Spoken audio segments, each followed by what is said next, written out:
घटना हुई सर, उस पर कुछ तो बोलिए। इतनी बड़ी घटना हुई, इस पर कुछ तो बोलेंगे। क्या क्या पूछ रही, किस प्रकार से क्या लापरवाही रही, इन सभी मतलब कुछ तो आप बोल सकते हैं। मतलब कहीं ना कहीं कुछ गलतियाँ रही। वार्तालाप क्या हुआ है तो बता दीजिए सर। एक जिम्मेदार अधिकारी हैं आप, इससे पीछे हटेंगे तो सर कैसे होगा सर? आ रहे हैं। कौन आ रहा सर? तो आप इस घटना के विषय में कुछ नहीं जानते सर?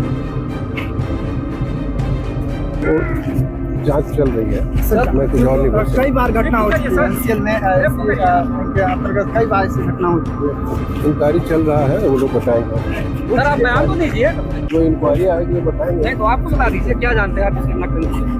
मेरे को बहुत कुछ पता नहीं, इंक्वायरी क्या चल क्या जानते हैं? कई बार ऐसी घटनाएं हो चुकी हैं सर। बार बार कई नियम कानून बताए जाते हैं, लेकिन उन पर कभी विचार नहीं हो वो रहा। इंक्वायरी कर रहे हैं, उनसे सर हादसा कैसे हुआ और इसकी लापरवाही आप मान रहे हमको बहुत डिटेल पता नहीं है, वो इंक्वायरी कर रहे हैं। सर आप जिम्मेदार अधिकारी हैं, एसपी साहब है, वो बताएंगे। एसपी साहब आपके बता नहीं रहे सर। परिजनों का आरोप है कि सर मुंह फेर के चले जा रहे हैं सर। फिर हम पूछेंगे किससे जिम्मेदार हैं कौन सर? नमस्कार, आप देख रहे हैं चक्र दर्शन न्यूज। कोल इंडिया की कंपनी एनसीएल में हादसा, सिक्योरिटी गार्ड की मृत्यु, 16 घंटे तक चला धरना, आश्वासन पर माने परिजन। सिंगरौली जिले में संचालित एनसीएल कंपनी में तैनात एक सिक्योरिटी गार्ड की संदिग्ध परिस्थितियों में मौत हो गई। मौत के बाद परिजन और स्थानीय लोगों ने गुरुवार को 16 घंटे तक धरना दिया। इसके बाद एनसीएल प्रबंधन और परिजनों के बीच आपसी सहमति बनी। इसके अलावा परिजनों की रिपोर्ट पर एनसीएल परियोजना अधिकारी सहित माइंस इंचार्ज और सिक्योरिटी इंचार्ज के ऊपर लापरवाही बरतने का मामला हुआ दर्ज। सिंगरौली जिले में संचालित कंपनी एनसीएल की निगाही परियोजना में बीती रात 10 बजे सिक्योरिटी गार्ड की नौकरी करने वाले कपिल प्रताप सिंह की संदिग्ध परिस्थितियों में मृत्यु हो गई। रात तकरीबन 10 बजे हुई इस मृत्यु का कारण सड़क हादसा बताया गया। परिजनों को न ही इसकी सूचना समय पर दी गई और न ही सही घटनास्थल बताया गया। करीबन 3 घंटे बाद इस सड़क दुर्घटना की सीसीएल की ठेका कंपनी बीईएम ने परिजनों को जानकारी दी। परिजनों का आरोप ये भी है कि ठेका कंपनी और सीसीएल की इसमें गंभीर लापरवाही है। इसके बाद बुधवार और गुरुवार की रात 1 से परिजनों ने एनसीएल निगाही बैरियर के पास धरना शुरू कर दिया। परिजनों का ये भी आरोप था कि जहां सिक्योरिटी गार्ड कपिल प्रताप का शव मिला है, उसकी बाइक 2 किलोमीटर दूर माइंस के पास मिली है। इसी वजह से परिजनों ने कहा कि हादसा माइंस के भीतर हुआ है। अब गुरुवार के शाम 4 बजे ये धरना समाप्त हुआ। इसके अलावा मृतक की पत्नी को नौकरी, बच्चों को शिक्षा की जिम्मेदारी भी कंपनी द्वारा दी जाएगी। इस आश्वासन के बाद धरना समाप्त हुआ। नवानगर थाना प्रभारी ने बताया कि परिजनों की शिकायत पर safety incharge, mines incharge, security incharge और निगाही परियोजना के अधिकारी तरुण कुमार के ऊपर लापरवाही बरतने समेत अलग अलग धाराओं में मामला दर्ज किया गया है। तमाम बड़ी खबरों को देखने के लिए बने रहिए चक्र दर्शन न्यूज के साथ। ज्यादा से ज्यादा लाइक, सब्सक्राइब करना ना भूले। धन्यवाद।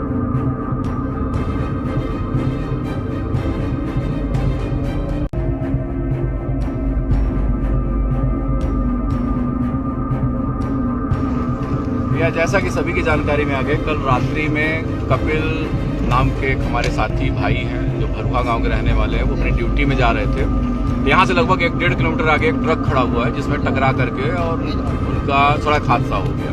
वो जीवित थे। लगभग 1.5 घंटे तक उनको कोई सुविधा नहीं मिली, वहीं पे वो बैठे रहे, कोई सुविधा नहीं मिली। को रखा गया एम्बुलेंस में। रखने के बाद इसी बैरियर पे जहाँ हम लोग बैठे हुए लगभग आधे घंटे बैरियर को रोक के रखा गया और यहीं पर उस लड़के की मृत्यु हो गई।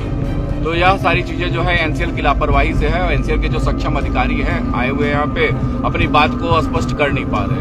जो अगर है तो मैं ये कहना चाहता हूँ कि अगर ये सड़क दुर्घटना थी तो एम्बुलेंस से मरीज को जब मृतदेह होने के बाद हॉस्पिटल आपने पहुंचा दिया, उसके बाद क्या ऐसी आवश्यकता थी, कौन से ऐसे साक्ष्य मिटाने थे कि गाड़ी को वहां से उठा करके लगभग इस बैरियर से आधा किलोमीटर आगे फेंका गया है। आपने देखा भी होगा रोड के किनारे गाड़ी पड़ी हुई है। तो जब घटना खदान के अंदर हुई है तो गाड़ी खदान के बाहर कैसे चली गई?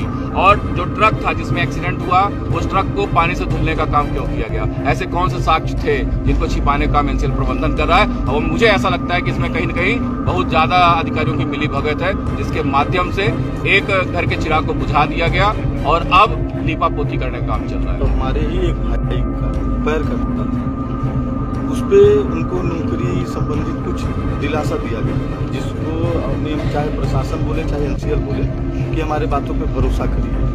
तो भरोसा के तहत आज तक उस लड़के को न तो ज्वाइनिंग मिली न तो कोई काम मिला।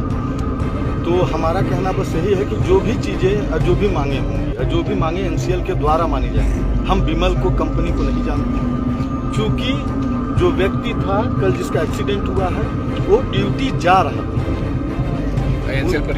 एनसीएल परियोजना के अंतर्गत उसका एक्सीडेंट हुआ।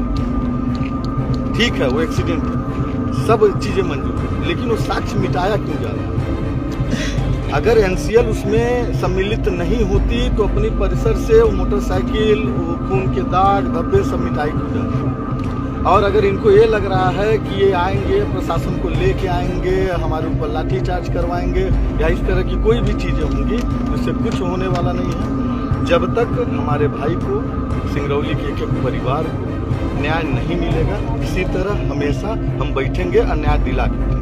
अब इनके हाथ में है कि आज विगत 6 घंटे से हम यहाँ बैठे हैं, रात को 12 बजे से लोग यहाँ परेशान हैं, बैठे हैं। अब ये 1 घंटे में वो चीज़ सोल्यूशन उसका निकाल दें या 3 दिन लगा, हम अनवरत नहीं बैठे। देखिए, आज ये कहते हुए बड़ा आदमी पीड़ा हो रही है।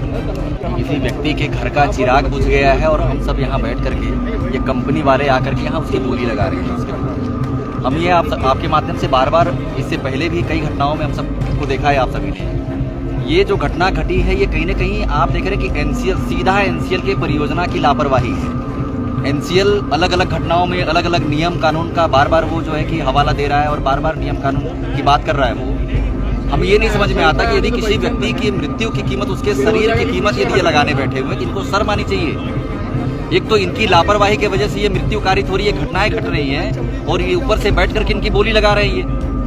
उस परिवार, उस व्यक्ति के माध्यम से उसका परिवार चलता था, उसके बच्चों का भरण पोषण होता था, उसके पूरे परिवार का भरण पोषण होता था।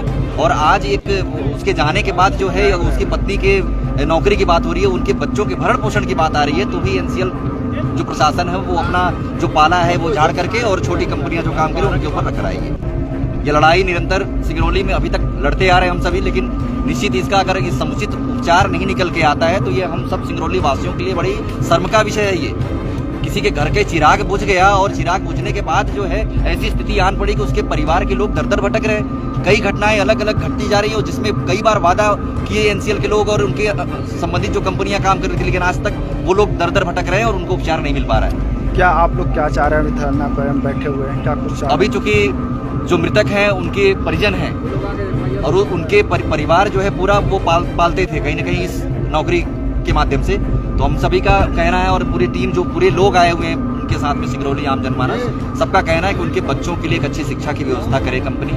दूसरी बड़ी बात, उनकी जो पत्नी है उनकी जो योग्यता है उस योग्यता के अनुसार उनको किसी स्कूल में, किसी हॉस्पिटल में संलग्न करे, उनको वहाँ नौकरी दे। जो एक कंपलसरी कंपनसेशन राशि है जो कॉन्ट्रैक्ट एनसीएल के साथ किया है कंपनी ने, वो कंपलसरी कंपनसेशन राशि जो डेथ बेनिफिट्स होता है उनको मिलना चाहिए। जो इंश्योरेंस पॉलिसी है, जिस इंश्योरेंस पॉलिसी के तहत वो अपनी राशि जमा करता रहा होगा, उसकी राशि कटती रही होगी, वो इंश्योरेंस की पॉलिसी की राशि मिले और दाह संस्कार करने के लिए भी उसको राहत राशि उसके परिवार को मिलना चाहिए। सब हम सभी का मांग है यहाँ पे।